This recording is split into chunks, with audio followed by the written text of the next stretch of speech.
Uh, Hello, welcome back again. My name is Blonde Kenny. I am a data scientist. I live in the United States of America, and then I work for a consulting company called TCS. And I'm from Cameroon.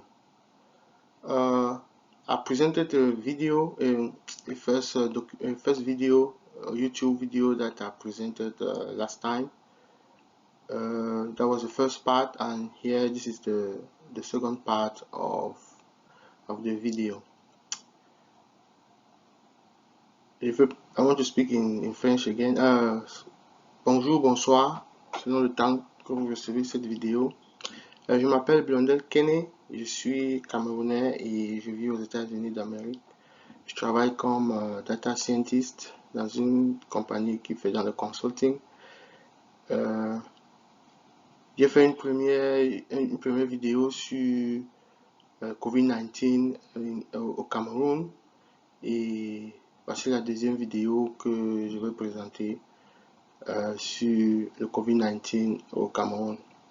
Comme je l'ai dit dans la première vidéo, je vais parler en français, je vais parler en anglais, et je peux mélanger le français ou l'anglais. Bon, ça arrive, j'ai fait l'effort de vouloir parler en français, mais l'anglais vient toujours, oui, je fais l'effort de vouloir parler en français, et en anglais, le français vient toujours. Donc, comme je l'ai dit, le Cameroun est bilingue, donc ça ne dérange pas. Et le texte, en principe, est en anglais. Et c'est la compagnie Kenny Electric Business, the headquarter in the United States, the website, and then branch, email address. You can contact us for more detail about how we can help you to do data analysis. This is the website. The website is here. Cloud computing, data mining, and then Kenny Electric is here.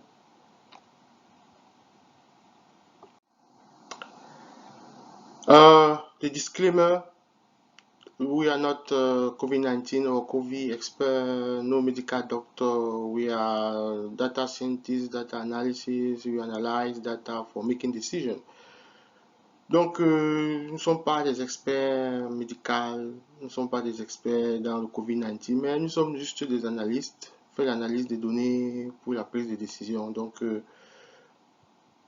et on souhaite que ce webinaire ou ce séminaire vous aidera à comprendre comment on analyse les données pour la prise de décision. Et si ça vous intéresse, si vous avez envie de savoir plus, vous pouvez nous contacter à l'adresse qui a été présentée dans le slide du dessus. Comme je l'ai dit la fois passée, le scénario est le suivant. Au Cameroun, about the outbreak, on sait qu'il y a eu un outbreak de COVID-19 qui a été déclaré le 24 février 2020. Et on suppose actuellement que la population camerounaise est de 26 millions. Et la densité de la population et l'âge médian qui est de 19%, qui est aussi très important. On va revenir là-dessus. Et qu'on expérience le COVID-19. Et on se dit que éventuellement la population doit recouvrir, et après le fait que la population a recouvert de la maladie, on se dit qu'on peut avoir une immunité. Et quand la pandémie a été déclarée par le gouvernement en février, ils ont déclaré ça lorsqu'il y avait une personne qui avait la maladie et il y avait 0 personne qui avait déjà été immunisée. So 0 people was already immune for the disease. Donc ça c'est le scénario. Et aujourd'hui, bon ce n'est pas aujourd'hui, la date où j'ai fait ce documentaire, le coronavirus cases au Cameroun était de 5436, le nombre de morts était de 177 et le nombre de personnes qui ont recouvert de la maladie était de 3326. Ça, c'est le rapport publié par le gouvernement du Cameroun. Alors, suppose maintenant on fait des hypothèses, on suppose que la population susceptible a une chance de contacter a member of the infected population. Because dans la vidéo précédente, on avait divisé la population en 3 groupes. La population susceptible, la population infectée et la population remove, la population retirée, qui est constituée en fait de 2 populations, la population qui est guérie et la population qui est morte. Donc on assume que la population susceptible, c'est-à-dire ceux qui sont susceptibles de transmettre la maladie, ont une chance P de contacter un membre qui est déjà infecté dans la population infectée. Et si le contact a lieu, il y a une probabilité que toute personne qui a été en contact peut transmettre la maladie. Ça veut dire simplement que, par exemple, si 10 personnes une personne, par exemple, entre en contact avec 10 personnes, une personne infectée entre en contact avec 10 personnes qui ne sont pas infectées.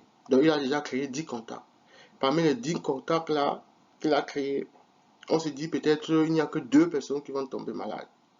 Donc, on va diviser 2 par 10 pour voir ce rapport. C'est ça que ça veut dire ici, là, en fait. Et on a aussi parlé de certains coefficients qui sont très importants, certains ratios qui sont très importants. Le recover coefficient, on a dit que c'était un coefficient qui, en fait, permettait de développer le modèle en considérant la population qui a recouvert. Donc, on prend 1, on divise par le nombre of days it takes to recover from the disease. On divise 1 par le nombre de jours que ça prend pour qu'une personne guérisse de la maladie. On a aussi introduit le coefficient de transmission, le transmission rate, qui est en fait probable, qui est un coefficient en fait qui permet de calculer comment est-ce que la maladie se transmet dans la population. Donc en fait, on prend la probabilité of becoming in contact with the disease, c'est-à-dire qu'on prend la probabilité qu'une personne soit en contact avec la maladie et on multiplie par la chance qu'une personne qui a été en contact avec cette maladie en fait devient malade. So probability of becoming in contact with the disease and the chance of falling here with the disease if you are in contact with. On a aussi parlé du taux de reproduction qui en fait voulait dire que si une personne a la maladie, il peut donner à 3 personnes par exemple. Donc on avait dit que R était égal à 3 à ce moment. On a aussi introduit la série intervalle. Ça veut dire que si une personne can spray the virus to another person in 7 days, c'est-à-dire que si une personne a la maladie et qui donne à une autre personne, alors ça va prendre 7 jours pour que cette personne qui a reçu commence aussi à faire les symptômes. Donc ce sont les paramètres qu'on a introduits dans la vidéo précédente. Ici, c'est juste un rappel. J'ai aussi introduit le fait qu'en modeling, all models are wrong, some are useful with uncertainty around. Donc, on ne peut pas dire, on dit que les modèles qu'on fait en fait ne sont pas bons. Donc, on crée juste un intervalle de sécurité autour du modèle. Lorsqu'on crée un modèle, on crée un intervalle de sécurité pour pouvoir l'utiliser. So, what is the... Sinon, maintenant, le problème qu'on va essayer de résoudre. Dans le premier modèle, en fait, on avait... ce que j'ai introduit, c'était ce qu'on appelle le SIR. J'ai introduit...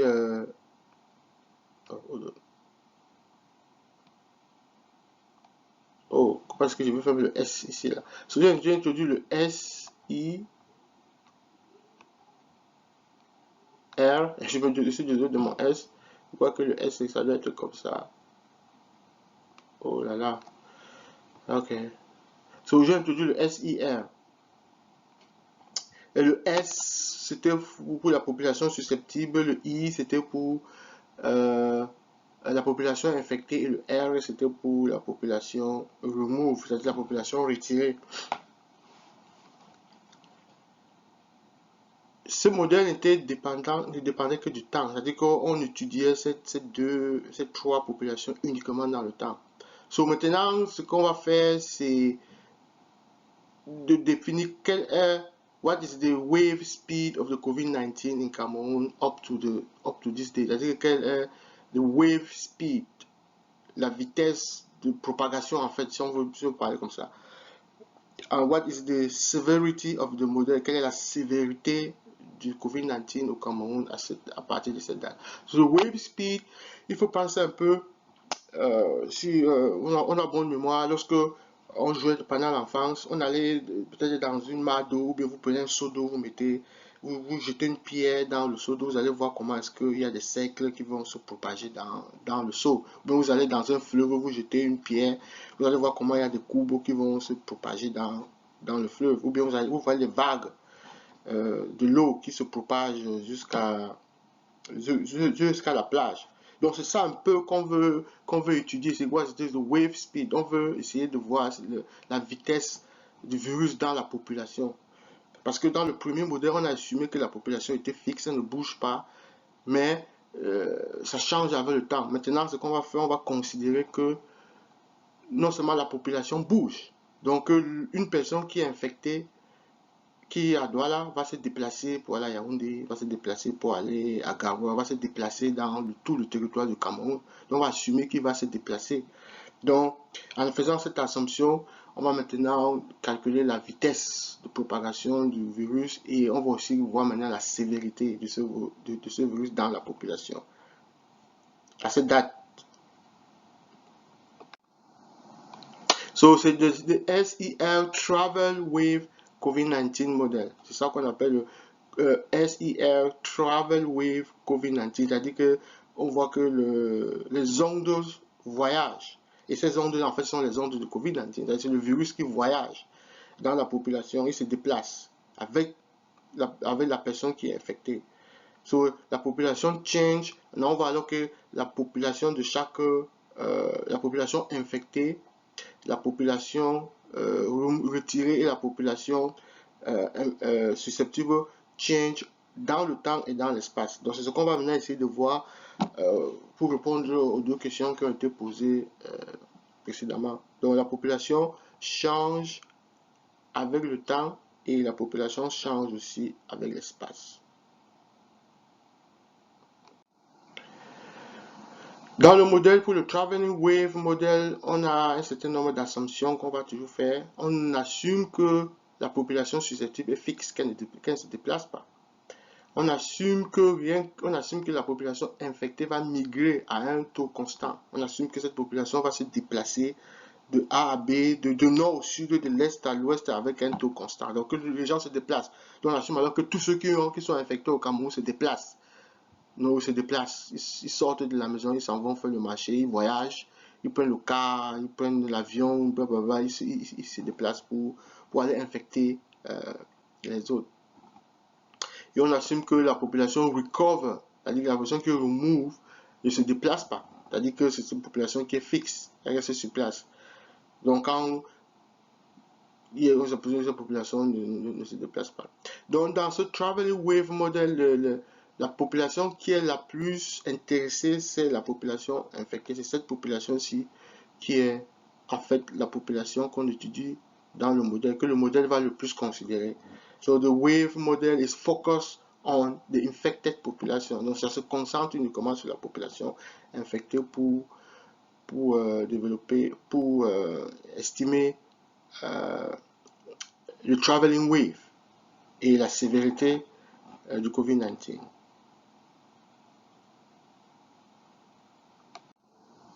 Alors, après avoir développé le modèle, ce qui ressort, c'est en fait cette formule que j'en sais clair.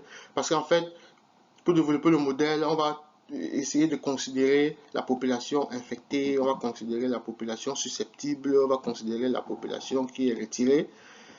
Et comme on étudie le modèle dans le temps et dans l'espace, le modèle sera un peu compliqué parce que ça va faire introduire la notion d'équation différentielle. C'est-à-dire deuxième ordre d'équation différentielle où on aura ce qu'on appelle les partial differential equations. Donc, après le développement du modèle et après un certain nombre de techniques mathématiques dont je veux parler dans les détails, c'est cette formule-ci qui est en fait la plus importante pour ce modèle. Donc, voici en fait ce qui ressort de, de ce modèle. Euh, cette formule C minimum qui est égal à 2 racines carrées de 1 moins 1 sur R0. En fait, qu'est-ce que ça veut dire? C'est très important. Ça veut dire que C qui est the speed of the traveling wave, also the speed of the COVID-19 as is propagated through the population. Donc, ce C ici, c'est aussi la vitesse of the traveling wave, c'est-à-dire que la vitesse de cette onde qui voyage, un peu comme vous prenez un peu l'image que je vous ai donnée avec un goutte d'eau, avec un caillou que vous jetez dans l'eau, vous voyez comment ça, le cercle voyage un peu, ou bien vous voyez comment est-ce que quand vous allez au bord de la mer ou bien au bord de la plage, je ne sais pas moi, vous voyez comment les vagues voyagent. Et souvent ça voyage avec une vitesse rapide, souvent c'est lent. Donc en fait, c'est ça que ça veut dire ici. So also the speed as it propagates through the population. So c'est ça que ça veut dire. Et for the COVID-19, the speed of the spray C should be minimum. So ce C en fait c'est la vitesse avec laquelle le COVID-19 se propage dans la population. Et pour le COVID-19, cette vitesse speed doit être minimum as possible to slow down the propagation of the virus through the population. Ça veut dire que cette vitesse doit être minimale, doit être petite pour éviter que ça se propage dans la population. Et c'est pour ça que vous avez vu, dès que les pays ont eu cette histoire, ils ont empêché les voyages, par exemple, on limite les voyages. Et justement pour éviter que le virus se propage à une vitesse assez grande. Donc vous avez vu comment on a bloqué les aéroports, on a fermé presque tout, on évite les gens de se déplacer, on fait le confinement, tout ça et qu'on sort. Donc c'est dans cette optique-là. C'est pour diminuer et pour rendre c'est le minimum le plus possible. Et we can make C smaller by making the R0 smaller, providing that R0 est... Alors on a vu que dans le projet précédent que R0 c'était le taux de reproduction, c'est-à-dire que ce R0 c'est en fait ça veut dire que lorsque une personne a la maladie, il donne à 1, 2, 3 personnes et celui-ci donne à 1, 2, 3 personnes, celui-ci donne à 1, 2, 3 personnes, ainsi de suite, celui-ci donne à 1, 2, 3 personnes. Donc, vous voyez que dans cette formule, ça dépend uniquement de ce taux de reproduction. Donc, après toutes les formules qu'on a calculées, cette formule, ça veut tout simplement dire que la vitesse de propagation du virus dépend de ce taux de reproduction. Et on avait introduit que le taux de reproduction, pour qu'on parle de pandémie, il faut que ce taux de reproduction soit supérieur à 1. Si le taux de reproduction n'est pas supérieur à 1, on ne peut pas techniquement parler de pandémie. Donc vous voyez qu'ici là, si le taux de reproduction est égal à 1, ça va donner 0, donc C sera égal à 0. Donc si le taux de reproduction est inférieur à 0, ça va donner une racine carrée d'un nombre qui est négatif, ce qui n'est pas pratique. Donc vous voyez que pour qu'on parle, ça veut tout simplement dire que si R est inférieur à 0 en pratique, ça veut tout simplement dire que la vitesse de propagation du virus est très lente. Donc ça ne se propage pas dans la population. Et si le R est élevé, c'est-à-dire que si c'est 3 comme ici là, par exemple, là ça veut dire maintenant que ça se propage à une vitesse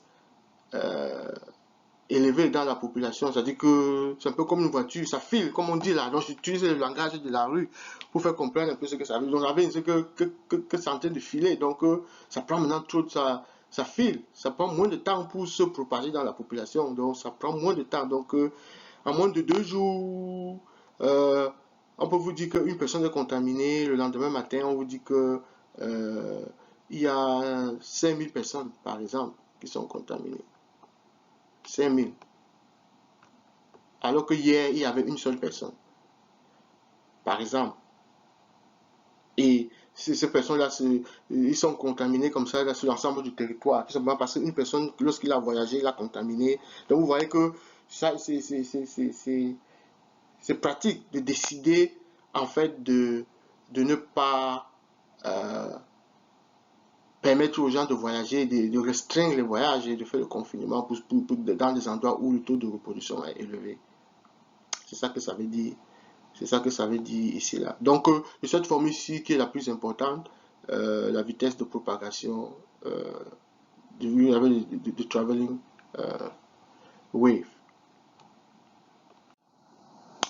What is the severity of the COVID-19 of, as of this date, au 30 mai?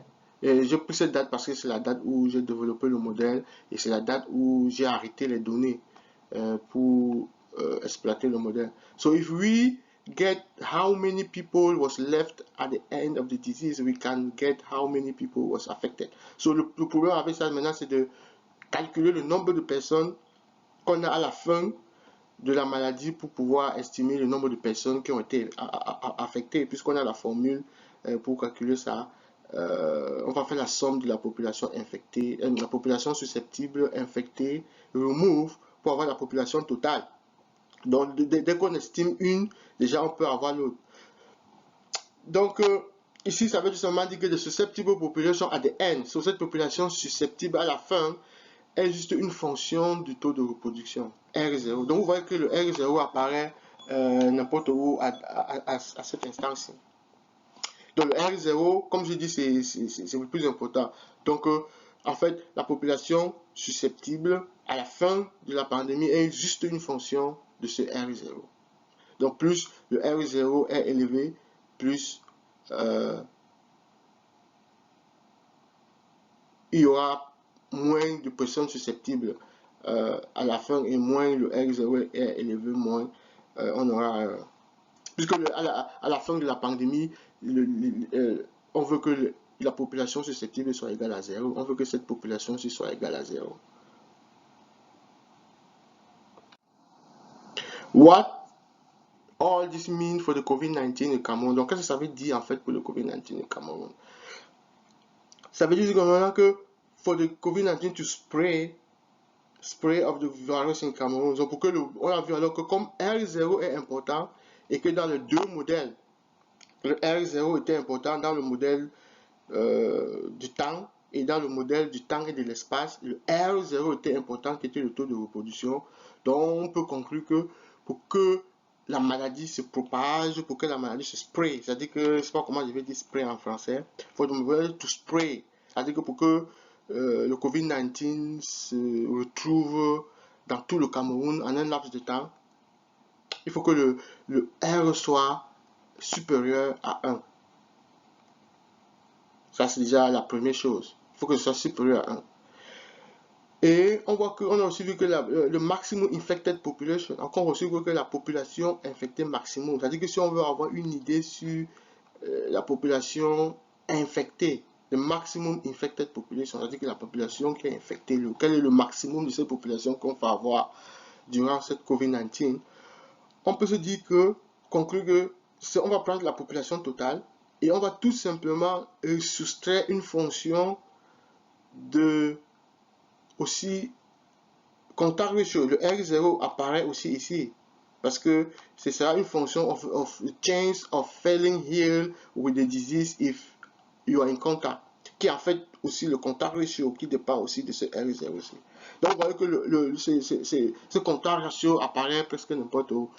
Donc si on veut estimer la population, il faut seulement qu'on prenne la population totale et on prend ça comme une fonction du contact ratio. Donc, pour éviter que les gens se contaminent, qu'est-ce qu'il faut faire? Il va falloir que cette fonction, ce nombre-ci soit très petit. Et pour que ce nombre-ci soit très petit, qu'est-ce qu'il faut faire? Il faut tout simplement diminuer le contact ratio, éviter que les gens entrent en contact. Et aussi, how many people will catch the COVID-19 in Cameroon? So, pour avoir cette idée, c'est toujours la population totale qu'on va prendre et il y aura une autre fonction G qui sera toujours en fonction du contact ratio.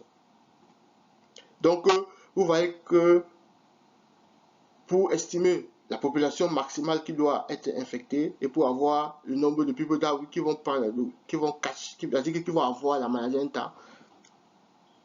à un temps bien spécifique, tout ça est fonction du contact ratio. Donc, ça veut tout simplement dire que la population infectée est une fonction du contact ratio. Et pour diminuer cette population, il faut diminuer le contact ratio. Il faut par exemple, au lieu d'avoir un contact ratio qui est égal à 3, il faut avoir peut-être un contact ratio qui est égal à 0,5 par exemple. Parce que quand c'est 3, ça veut dire que une personne a 3 personnes, là c'est très dangereux. Alors que quand c'est 0,3, ça veut dire que une personne va avoir la maladie. Donc, c'est-à-dire que pour qu'une personne soit malade, il va falloir peut-être que 5 personnes soient malades, par exemple. C'est-à-dire que vous allez un peu faire l'inverse de ce qui se passe. C'est-à-dire qu'il faut que 1, 2, 3 personnes aient la maladie pour qu'une personne ait la maladie.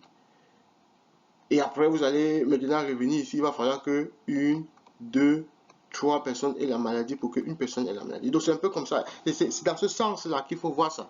Je ne veux pas dire que c'est exactement ça, mais c'est ce que ça veut dire par rapport aux deux choses. Donc, vous voyez que pour diminuer cette population infectée, il faut diminuer, il faut que cette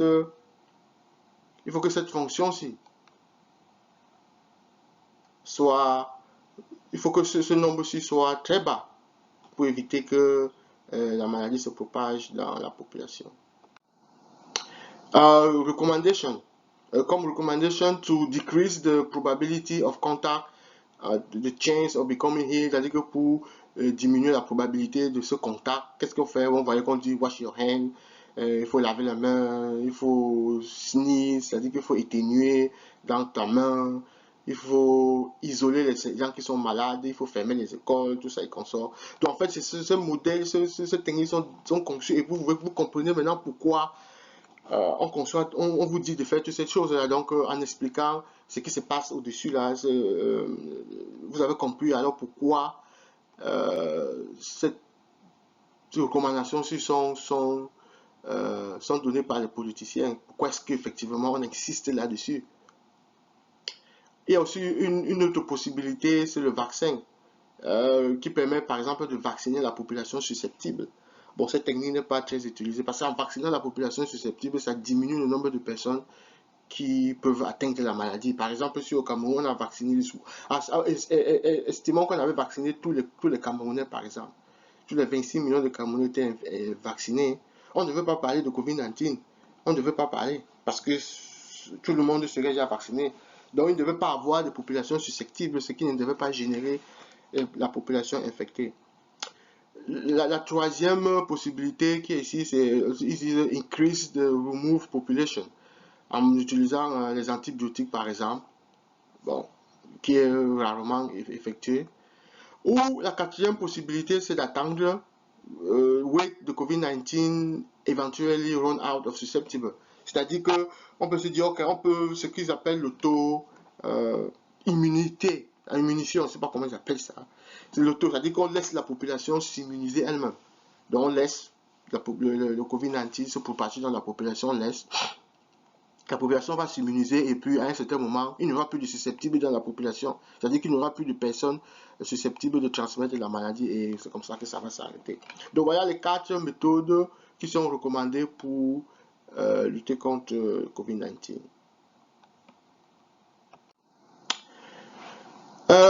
Ici, c'est une comparaison maintenant entre deux modèles. Vous savez, dans la vidéo précédente, on a présenté un certain nombre de modèles SIR modèle susceptible, infected and removed population. On a présenté un modèle avec le taux effectif de R0 j'ai pris les données, les cas existants, j'ai pris les nouveaux cas que j'ai divisé par les cas existants et j'ai dit que la moyenne du taux de reproduction des données qui étaient publiées par le gouvernement en utilisant cette méthode empirique n'est pas, qu'il existe une estimation du taux de reproduction, des données qui sont générées. Alors, le taux de reproduction était de 0,3045. Et puis, on s'est dit, ok, prenons un taux de reproduction qui est légèrement au-dessus du taux de reproduction qui permet de dire qu'on a une pandémie qui était de 1,27. Et quand on a développé les deux modèles, voici le modèle du taux de reproduction qui était de R 1,27 qui montre comment est-ce que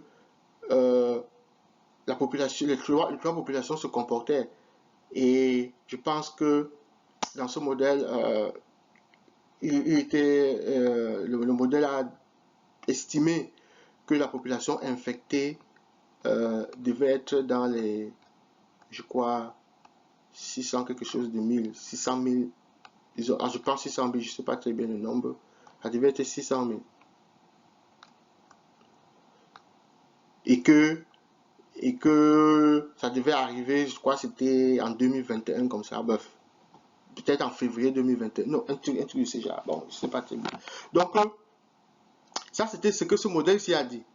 Donc, que si au Cameroun, actuellement, le taux de reproduction est de ce taux, alors on aura 600 000 personnes infectées. Et parmi les 600 000 personnes infectées, on avait vu que la population remove était dans le million. Et puis on sait que la population remove, c'est en même temps les gens qui sont morts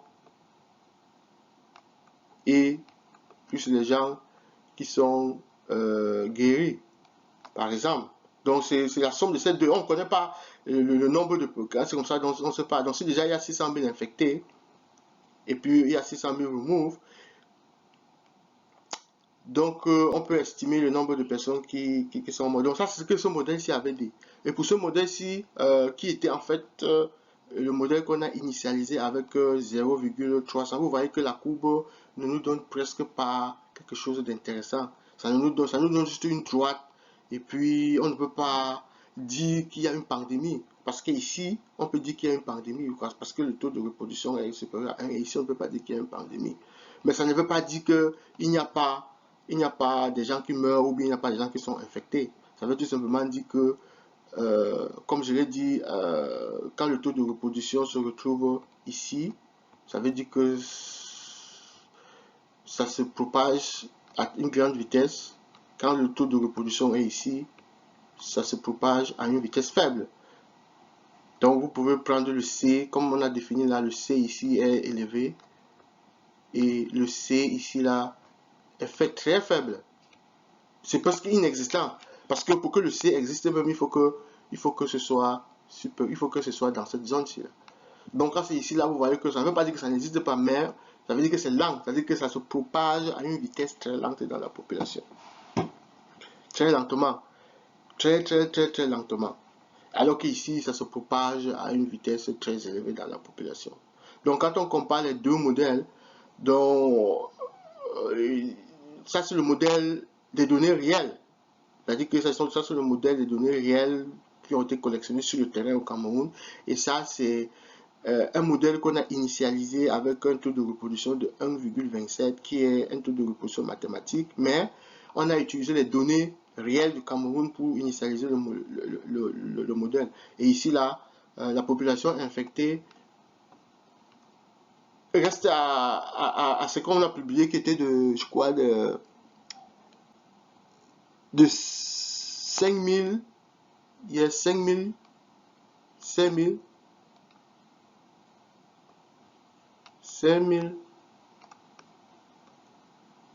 400, mais elle ne peut que décroître.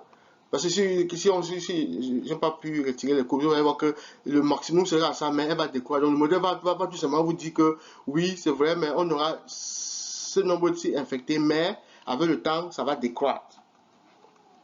Donc le modèle estime que ça va décroître. Donc avec le temps, ça va décroître. Tout simplement pour dire que le modèle n'a pas la capacité de déterminer si on est en pandémie ou pas, tout simplement parce que le taux de reproduction est inférieur à 0. Donc en faisant ces deux comparaisons, ça c'est le modèle des données réelles et ça c'est le modèle des données réelles, mais avec un taux de reproduction mathématique estimé, c'est-à-dire qu'un taux de reproduction mathématique de 1,27.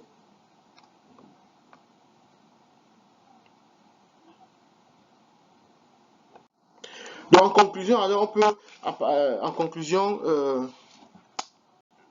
on peut dire qu'en Cameroun, the data collected on the first people diagnosed with the COVID-19 as this date, the 30 mai 2001, show that the pandemic did not start yet. So, on peut conclure en voyant ce graphe que j'ai présenté précédemment que la pandémie n'a pas encore commencé parce que en fait le taux de reproduction est inférieur à 0. C'est-à-dire que la pandémie dans son sens propre.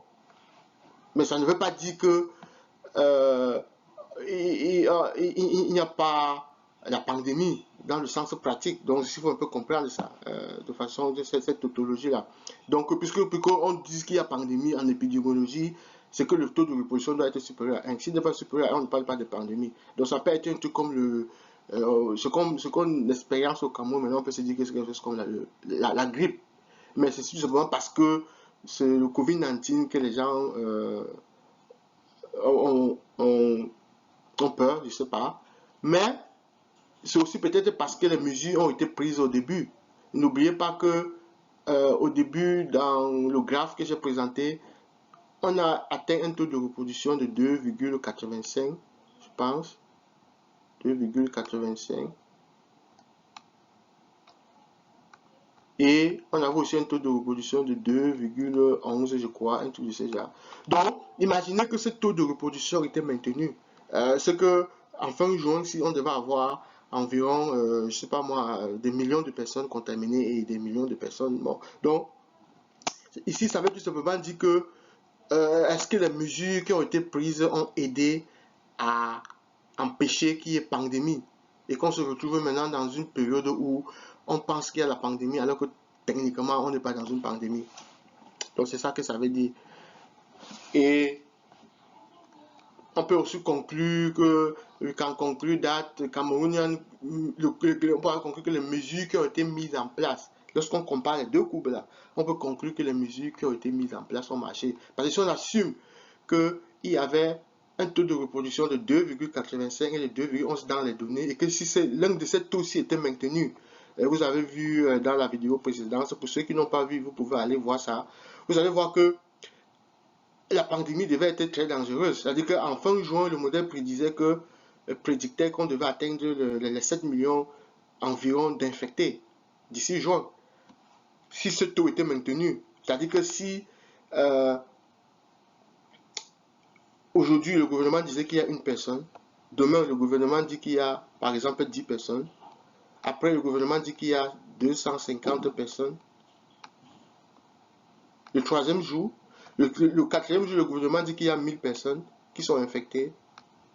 Après, le gouvernement tombe à 10 000, et 10 000, ainsi de suite. Là, ça devait être dangereux. Là, ça devait respecter ce taux de 2,85.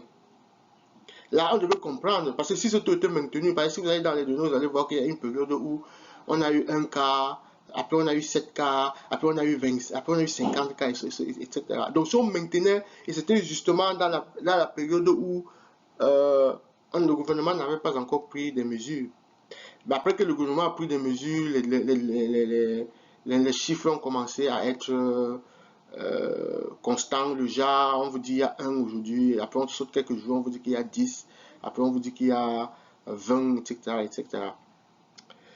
Donc c'est dans ce sens-là qu'il faut voir comment est-ce qu'on compare les deux modèles. Donc ça ne veut pas dire qu'il n'y a pas la pandémie, je suis seulement en train de dire que techniquement, lorsqu'on regarde les données et lorsqu'on regarde le modèle et on fait une comparaison entre les deux et on fait même une comparaison sur le terrain et on fait une comparaison aussi avec ce qui se passe ailleurs, on peut s'accorder à dire que les mesures qui ont été prises ont slow down la propagation du COVID-19 au Cameroun. So that's ce que ça veut dire ici. We can conclude that the government measure put in place at this date qui a été pris exactement, voici la date où ces mesures ont été prises le 15 mars 2020 to lower the transmission coefficient.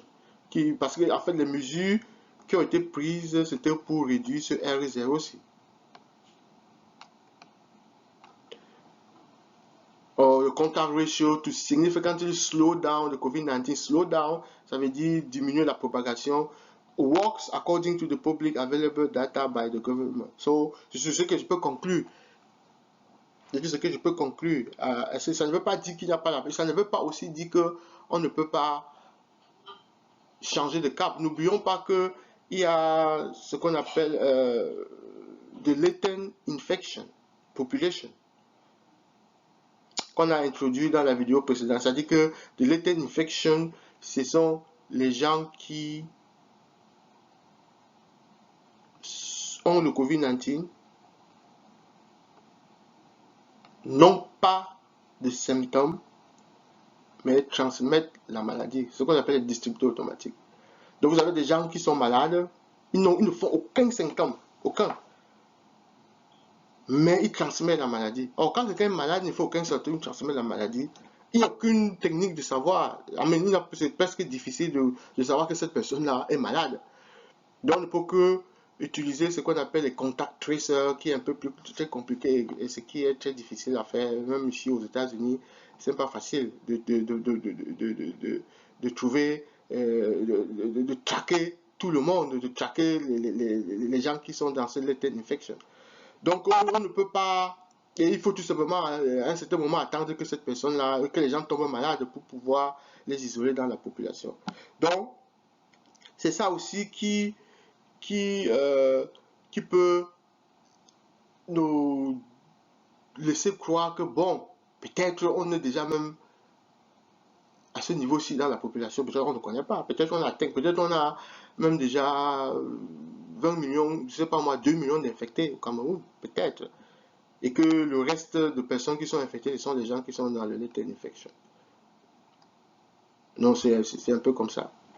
Donc, c'est ainsi que je conclue cette vidéo et j'espère que ça a été intéressant et que à partir de la première vidéo que j'ai présentée et cette deuxième vidéo,